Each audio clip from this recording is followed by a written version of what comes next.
to another episode of King Jing Things. I am King Jing. He is Mike Barnett.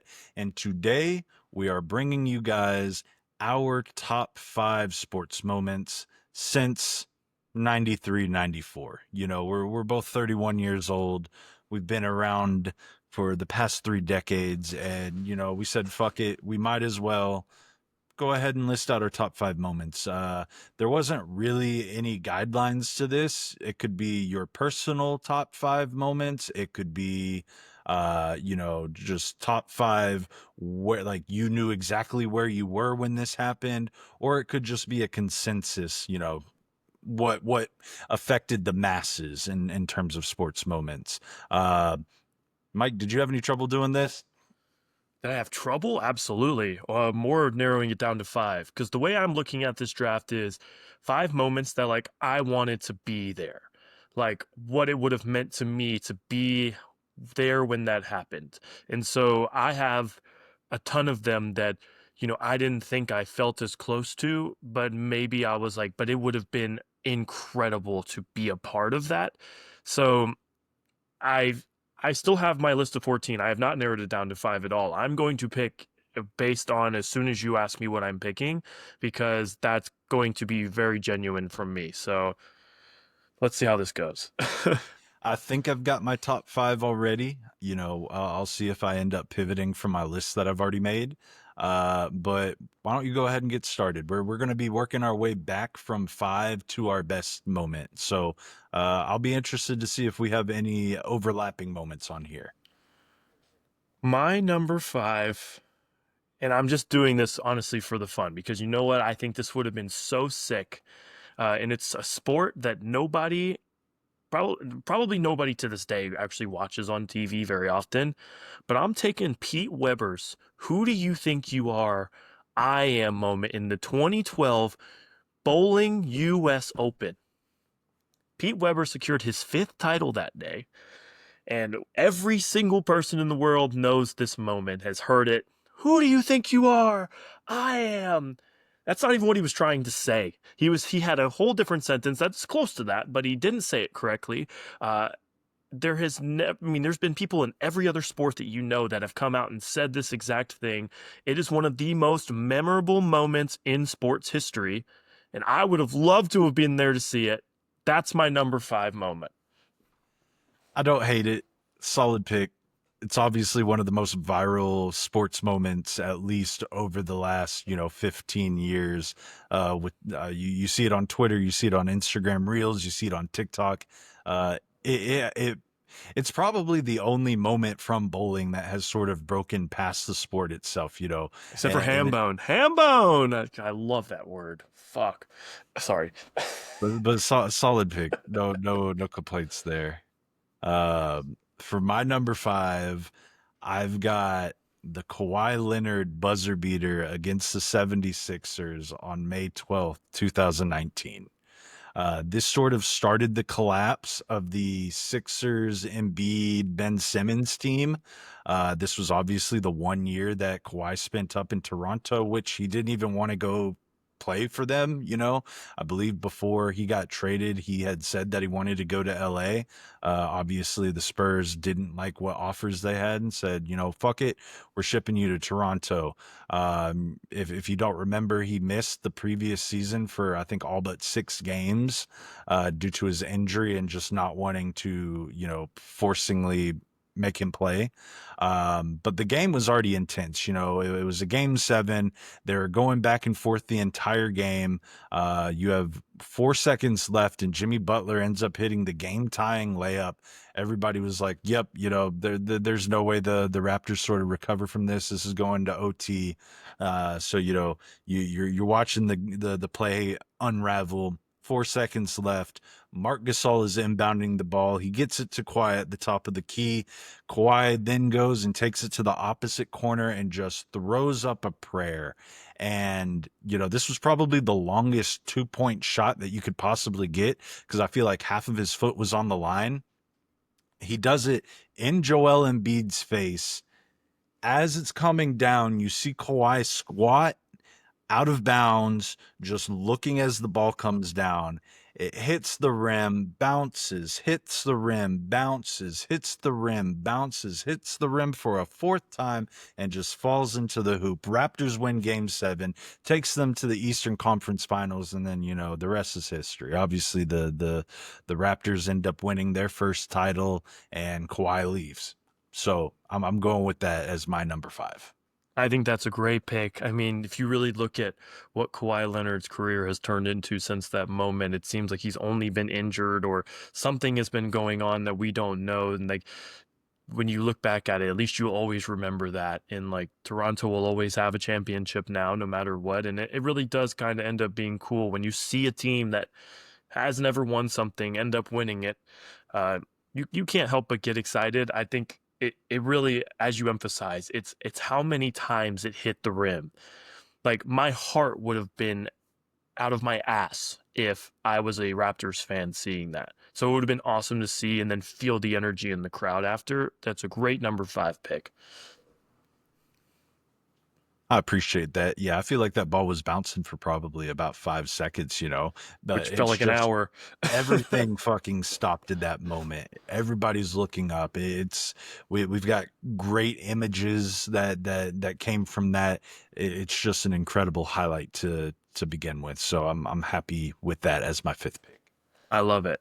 I will go to my fourth pick now. And I'm actually really surprised that of all the things that we talk about or that that I like, I was surprised that this moment meant as much to me when I was going through the list.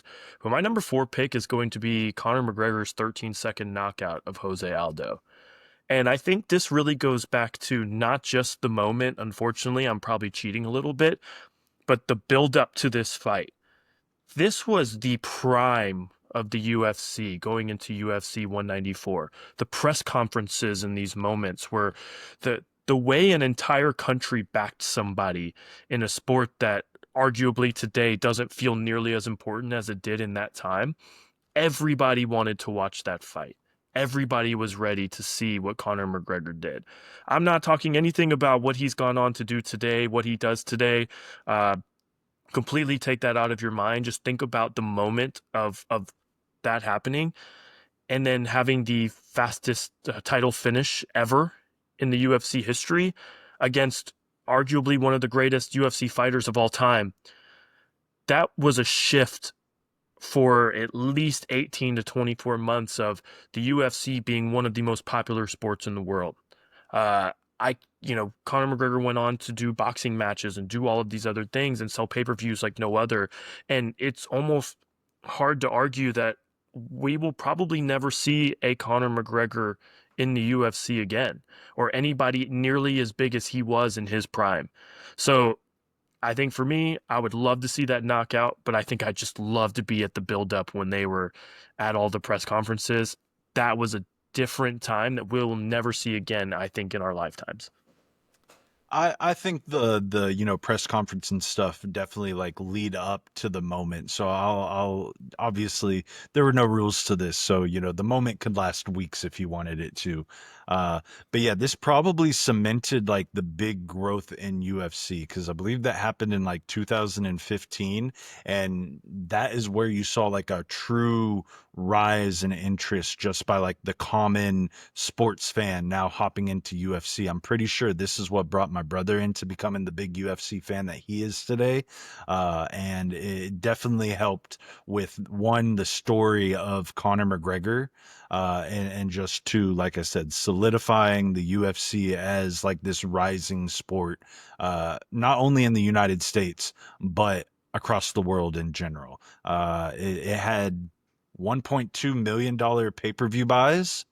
And then if you look at Conor McGregor versus Diaz 2 at UFC 202, that jumps up to 1.6 million. That was just not even a year after that fight. And then what is this? 3 years afterwards, you have Khabib versus McGregor, and that hit 2.4 million pay-per-views. So if you're talking about the history of the UFC, I've Conor McGregor's obviously like him or hate him, he was a very big factor in the growth of UFC during that time period, and I feel like it all starts with that fight right there. So great pick. All right, Jimmy, let's hear your number 4. It's funny that your number four also was, obviously supposed to be a moment, but it ended up spreading across a couple weeks. Mine is the same. And this is an event that broke racial barriers. We haven't seen it since, Caitlin Clark entering the WNBA.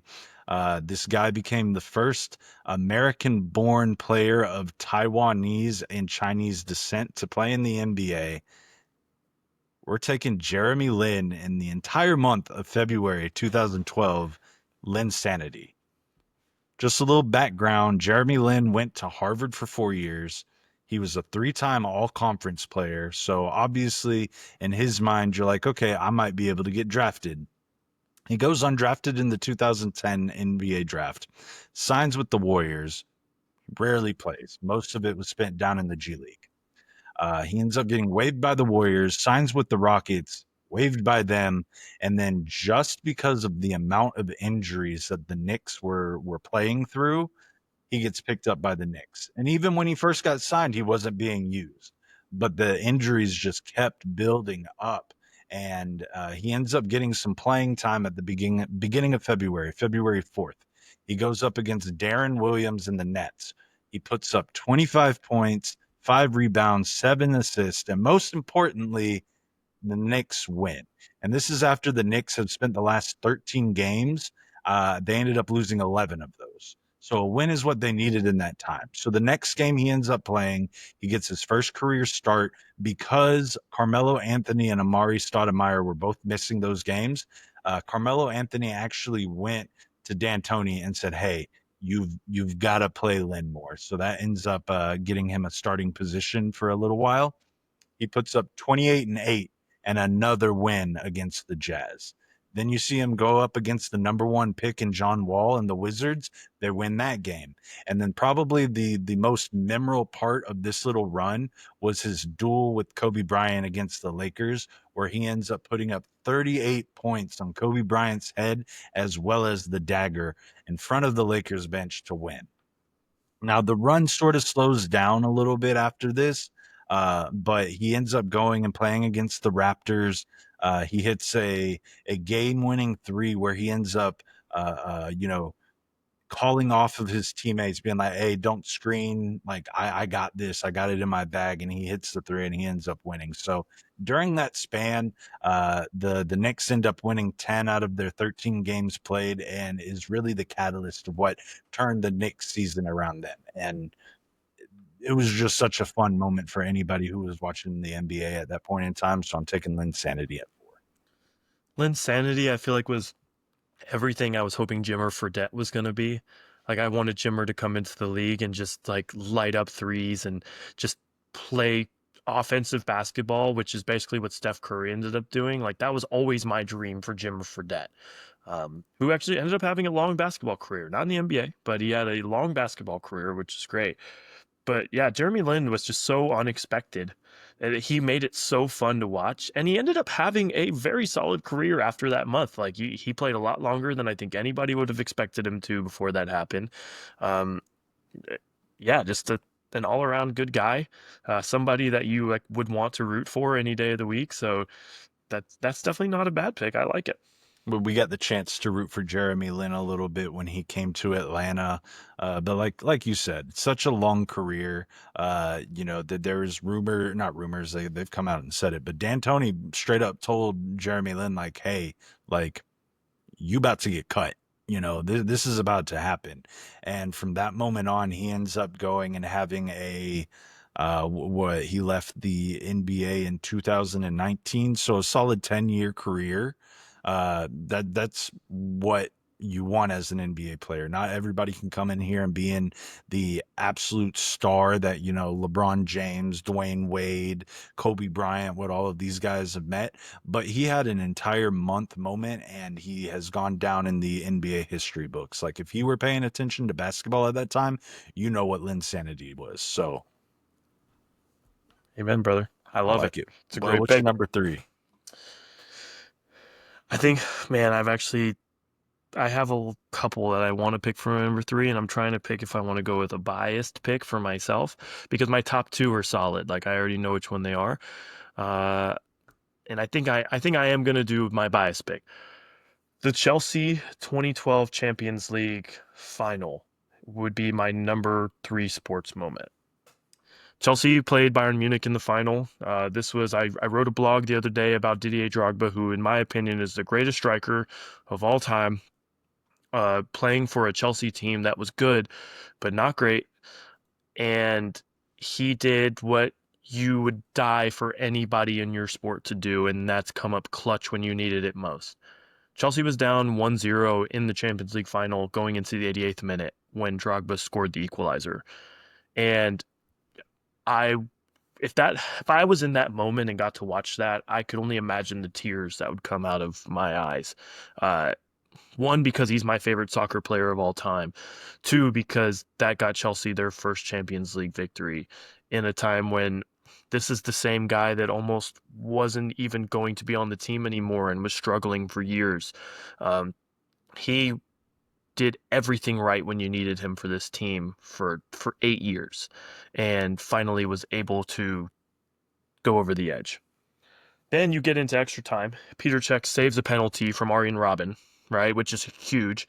And then, of course, in perfect fashion, Drogba scores the game-winning penalty to win the Champions League final. That, to me, I would give up a lot of things in my life to go back in time and see that happen in real time. I think that's just pure cinema at that point.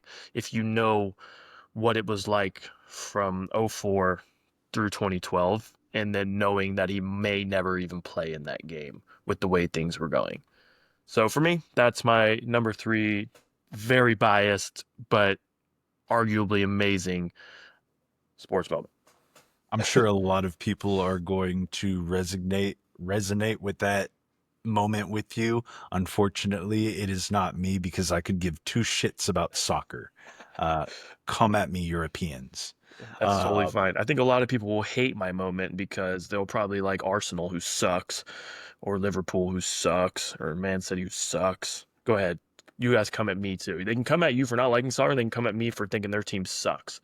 this is an official call out for all European soccer fans. Get in our comments. Yeah, unless you're a Chelsea fan, then be in here happily. I'm looking at my list right now, and I'm realizing I am very, very basketball heavy. Uh, but this one is not. Uh, this takes us back to April 14th, 2019. This is the last day of the Masters. Millions of people have tuned into this, even me, who was admittedly not a golf fan back then. And this is Tiger Woods winning the Masters. I feel like everybody wanted him to win, even though the odds were stacked against him. I went back and I checked, and he was a plus 1,400 odds to win. I think that was like maybe sixth or seventh out of everybody. So nobody really thought he was going to do it. Obviously, he had multiple spinal fusions at that point in his career, as well as a bunch of personal setbacks that we won't get into. But there are accounts of media members who stopped what they were doing once they realized Tiger was going to win, just stopped their interviews, put down the cameras, and everybody ran over to the 18th hole to watch what was about to happen. All Tiger needed was a bogey on the 18th to win. He ends up shooting two under par and wins the Masters in an absolute choke job by Francesco Molinari, who double bogeyed twice on the back nine and pretty much lost it for him. I'm not going to add anything yet. I'll add everything when this moment possibly comes up in my list once again. All right, go ahead and give us your number two then. So, my number two pick, and I think this will be on your list as well. So, keep all your nice fun facts I know you're going to have. Game 7, 2016 NBA Finals. Blocked by James! That is the greatest basketball saying of all time. You can't go anywhere and play hoops with your friends do anything without hearing somebody say that. LeBron James chasing down Andre Iguodala, making that block and then preventing the Warriors from taking the lead, which leads to them winning the NBA championship. Again, LeBron's third at the time, and for Cleveland, is I still know, I think exactly where I was. I watched it at the St. Lucie Draft House in Port St. Lucie. I cried tears of joy because I am a bronze sexual and a half, and I can't help it. And I can't think of, besides my number one moment that we'll get into here shortly, a better moment in sports than that I would do anything to be at that game. Intense moment. It is on my list, so I will hold off my comments for now. But uh, maybe the greatest call in NBA history. Has to Blocked be. by James. Like you cannot go anywhere without like playing with your little cousins and just having a good time. You block your little 9-year-old cousin. Blocked by James. You're saying it. You go to LA Fitness, every LA Fitness in the country, you're hearing blocked by James. Like, and that's where, and let's be honest, the best basketball is played at LA Fitness. Everybody knows that. It's got to be the greatest call in NBA history. I have a another moment here that definitely rivals that moment. I'm not sure. I don't think it was the first usage of this phrase in the NBA. But I'm taking Ray Allen's hit. Ray Allen hits the three to save the Miami Heat, June 18th, 2013. One of the most dramatic shots in NBA history.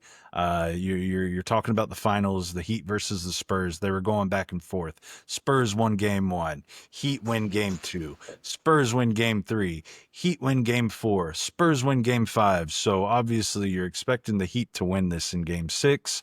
But the Spurs sort of held the lead a majority of the game, and then they really started to run off of the with the game in the third quarter. But the Heat obviously kept fighting back.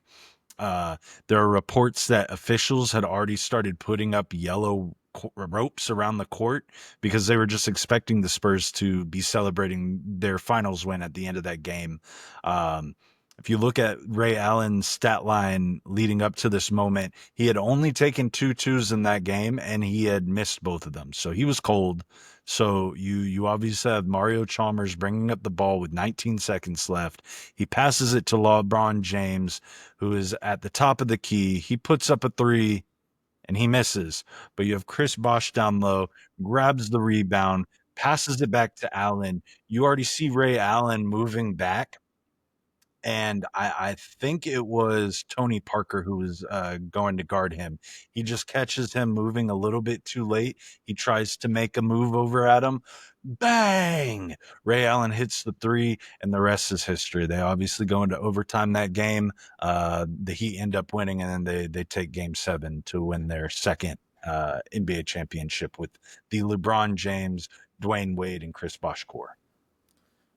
It kind of goes back to what we talked about yesterday, where we were talking about how big three teams don't always do it and they have to really play together. And I think it does, people do forget that Ray Allen was so important to whether anything else on the team. That shot is the reason that they were able to win the championship. And I remember, I mean, I was in Florida at the time, so of course that was a huge deal.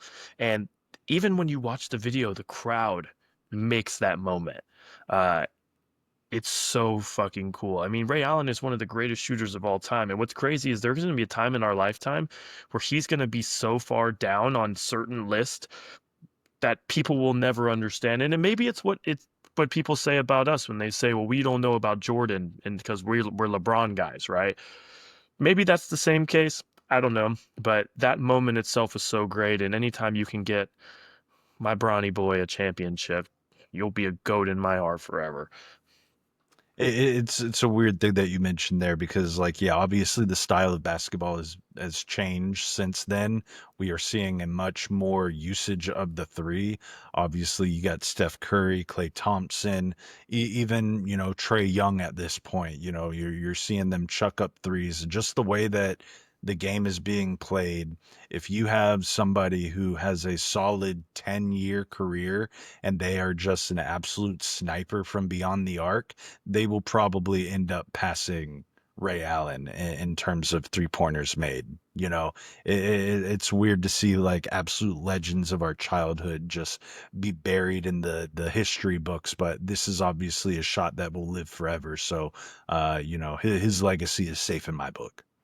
Before I jump into my number one, the last thing I'd say about Ray Allen is still to this day, he has the best looking shot. Mhm. Like Steph Curry does not, he can just throw the ball up, but it ain't always pretty. Ray Allen's shot looked pretty every time he took it. It was so efficient. So I, I love you, Ray Allen. So we already talked about it, but my number one sports moment of all time is Tiger Woods winning the Masters in 2019. There's so much more to this moment than just winning. He was an 11-year major drought. This wasn't just a guy that was being talked about being able to compete. There was a time in his career where they never thought he would play again. Um, he won the 2008 U.S. Open against Rocco Mediate basically with one arm, uh, and or maybe it was one leg, excuse me, uh, and then hadn't won one since, and went through a bunch of injuries and was never really sure he was going to be able to capitalize again. And you said, and you mentioned it, that Francesco Molinari choked, and he did, but you don't just choke against anybody like that. When you walk up to number 12 in Amen Corner at Augusta National and you have to hit first, you're talking about a hole that not even just in 2019, but over our lifetime has taken out some of the best golfers we've ever seen. That day, he also was playing with Tony Finau, and they played the 12th hole four times. So it's not like it was the first time they'd done it. But the pin placement on Sunday is always the same. And you're talking about Tiger Woods, who has won four Masters before this. When Molinari went there and stepped up, and they were trying to figure out what's going on, and they know the wind swirls up by the green. Uh, he goes up, hits his shot, and it goes in the water. Tony Finau goes up, hits his shot, goes in the water. Now, although Tiger got to see it twice, it's really easy to completely second guess everything that you've done. No matter who you are, whether you're Tiger Woods, whether you're Molinari, whether you're Finau, Tiger Woods did not change his club, did not do anything different from what he was going to do the minute he went up to that tee box. He went up there, he already knew the shot was going to hit, and he planted it right on the green. It didn't end there, right? So when they get to 15, Molinari makes another mistake. And it's just the fact that he has Tiger Woods breathing down his back. It's not like he just had anybody. It's Tiger fucking Woods. Tiger hits one of the greatest shots we've seen on 15 on his second shot, excuse me, to the green to two putt for birdie. That I watching the Masters this year. Rory tried to do that and he ended up double bogeying on Thursday. So like these are the things that we don't think about. Like this guy has ice in his veins. He's so special. He's been so special our whole lifetime. And then on 16, he puts the ball up, way up on the hill, rolls it down towards the hole. And then, as you said, he goes into 18, and all he has to do is make a bogey to win. And he was just so smart about finishing that hole. It it was so captivating, not just coming up to 18, but for 2 hours that day, that everybody and their mother turned their TV on to see this happening because it didn't feel real. It didn't feel like it would ever happen again. There is possibly no greater athlete to ever live than Tiger Woods. For what he's done to the game that he played and how far he's extended it beyond race, anything. Like he is so special to this sport. Um, it sucks because we probably will never see this again in our lifetime this time. If he comes back and does it again, then man, that moment might shoot to number one too. Um, but he just played so well on that back nine. I couldn't imagine having to play next to Tiger Woods ever in my life in a tournament. I would shit myself. Uh, As you mentioned, like we might never see this again. You saw a guy in Rory McIlroy who was also sort of propped up as this phenom, and that he might be somebody who can follow, if not, surpass Tiger Woods, but at least follow in his footsteps. And we haven't even seen an ounce of that. So that just goes to show how much Tiger Woods has done in the sport. Obviously, like I said, I hadn't been watching golf at that point. I didn't like golf, but I tuned in to see this happen because this is one of those moments that you didn't necessarily know that it was going to happen, but if it did, like you needed to be there to watch it. Every single player, like normally that leaves to go after the tournament, stayed to congratulate him. That says a lot about. And then getting to, from his first Masters win, getting to hug his dad, to his 2019 Masters win, getting to hug his son for the first time. Those moments recreated to see it through two different generations are just very special. You can't recreate that kind of shit. Nope. And then you already touched up on my number one moment. It was the block, June 19th, 2016. Our fucking GOAT used every ounce of his greatness, whether it was his strength, whether it was his size, his speed, his athleticism, his basketball IQ, everything to absolutely obliterate Iguodala's layup.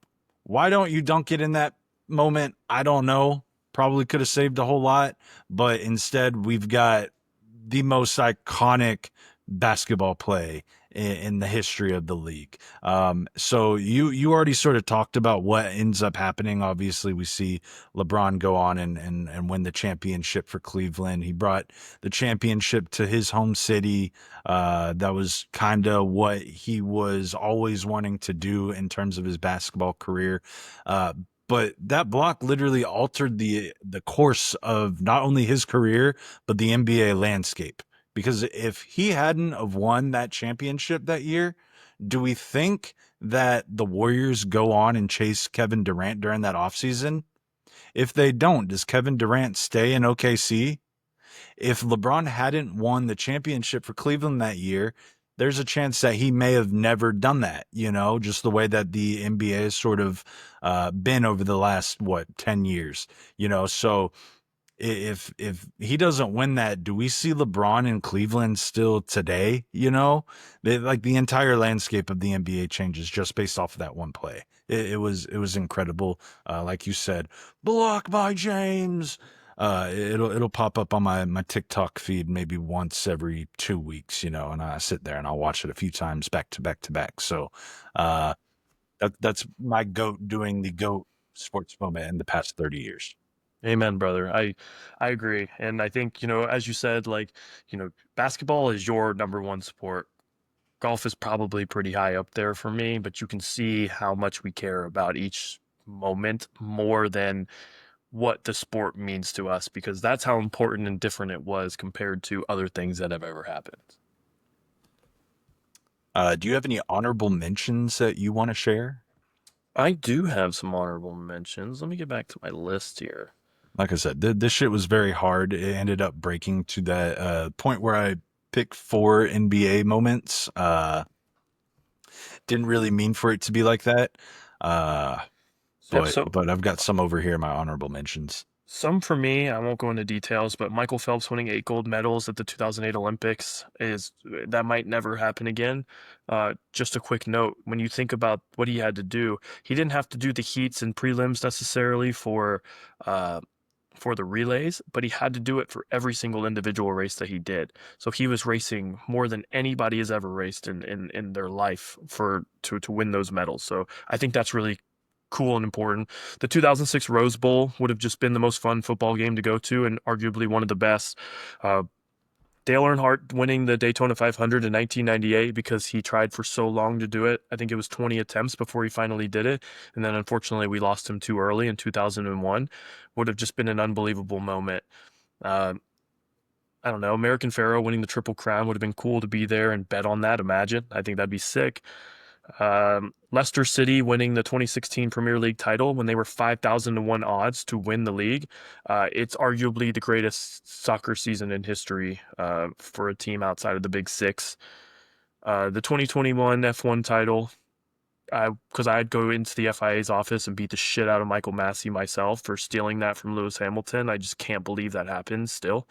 Uh, that's maybe the worst moment in sports history for something that should have happened. And then the last one I had was 2008 Wimbledon final, Nadal versus Federer. This took the domination that Federer was going through and really showed that there was a big three starting, and now we've seen arguably the three best tennis players in history in our lifetime, and I think that's cool. All solid picks. I'm surprised we didn't overlap too much on the honorable mentions. Like I said, I had the 2008 Beijing Olympics with Michael Phelps. Um, I had the 2008 helmet catch by David Tyree, which ends up helping deny Tom Brady a perfect season, and the Giants end up winning the Super Bowl. I got the 2013 kick six from the Bama Auburn rivalry game. Yep, that was on my list. I just didn't mention it, but I'm glad you Uh, did. I got Messi finally winning the World Cup and sort of cementing himself as the GOAT. And then I begrudgingly have 28-3 here. Fuck you. I see. I've noticed that like some of the ones you said are things that like I guess I should probably like more as a Dolphins fan, like the fact that Tyree made that catch, but like I also don't like the Giants, so like I'm just a prick. Sometimes I'm just a prick when it comes to sports. Like I just don't want to root for anybody. It could be a cool moment, but you can suck my ass. It didn't help me. So I had my honorable mentions, and just because nothing good ever happens in Atlanta for sports, I also have my homerable mentions. So I've got Atlanta United winning the MLS Cup in their second season. I I've like it. got the Braves winning their first World Series since the 90s. I've got the Julio Jones sideline catch in the Super Bowl, but we don't talk about what happened afterwards. We should have just ended the game right there. That would have been perfect. And then I've got Kyle Korver, 11 points in 65 seconds versus the Bucks. So those are definitely more Atlanta specific moments that meant a lot to me, but I can see why it might not touch anybody else's, top 100 moments. Understandable. I mean, I have some Homer moments too, like uh oh my God, why am I blanking? So let's start with my mom's from Boston. She was a Red Sox fan. 2004, the coming back and beating the Yankees and then winning the World Series after how long it had been. And I mean, that's just a fantastic moment if you were a Boston Red Sox fan. The 2006, for people that don't know, I was a Chicago Bears fan first because that was the first time I had ever watched NFL football was with my neighbor that was a Bears fan. My dad didn't specifically like football. So them making it to the Super Bowl in 2006, who knows if the Bears will ever make it back again? I guess we'll have to see. Um, of course, the why can't I think of the name of the play that the Dolphins beat the fucking Patriots? I was at the game. I have a whole poster on our fridge out there, and I can't think of the name, but when they literally flipped the ball back and then scored basically at the end of the game, it's the greatest moment in Dolphins history as they just beat the Patriots again. Even though the Patriots won all the Super Bowls, we seem to have their number once a year, so just never forget that.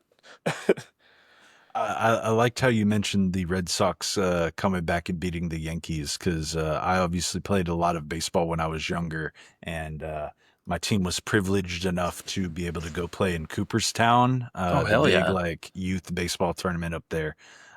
So after we left, we decided that we were going to go visit New York City for a little bit, and it was right after their collapse and the Red Sox winning. So I remember I was in my little rebellious stage, and I immediately went into like a baseball shop where they just have a bunch of Yankees memorabilia everywhere, and in the corner I see a little pack of baseball cards that have all of the Boston Red Sox from that year.